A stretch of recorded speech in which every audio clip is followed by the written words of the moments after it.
11월 28일 법률방송 러투데이 시작하겠습니다. 오늘 첫 소식입니다. 지난 2012년 대선 국정원 댓글 검찰 수사가 당시 경찰 수사 자체로까지 확대되는 모양새입니다.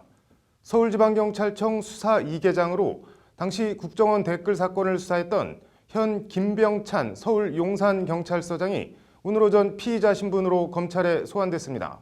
검찰은 오후엔 원세훈 전 국정원장도 다시 불러 MB정부 청와대와 공모 여부 등도 캐물었습니다.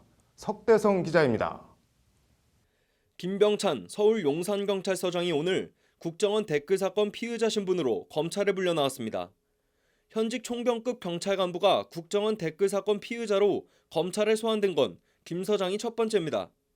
김 서장은 2012년 당시 서울지방경찰청 수사 2계장으로 국정원 댓글 관련 디지털 분석 업무 등 경찰 수사 실무를 맡았습니다.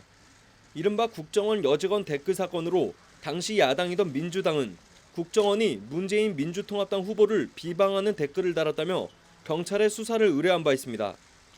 관련해서 김병찬 서장은 사건을 축소, 은폐하기 위해 국정원 직원과 여러 차례 통화한 공무상 비밀 누설 혐의를 받고 있습니다.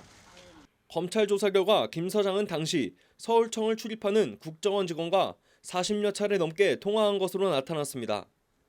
검찰은 특히 대선을 사흘 앞두고 경찰이 국정원 댓글 흔적을 발견할 수 없었다고 발표한 점에 주목하고 있습니다. 당시 경찰 수뇌부와 국정원이 공모해 대선에 영향을 미칠 목적으로 사건을 축소, 은폐하고 이 과정에 김 서장이 역할을 한 게 아니냐는 게 검찰 판단입니다.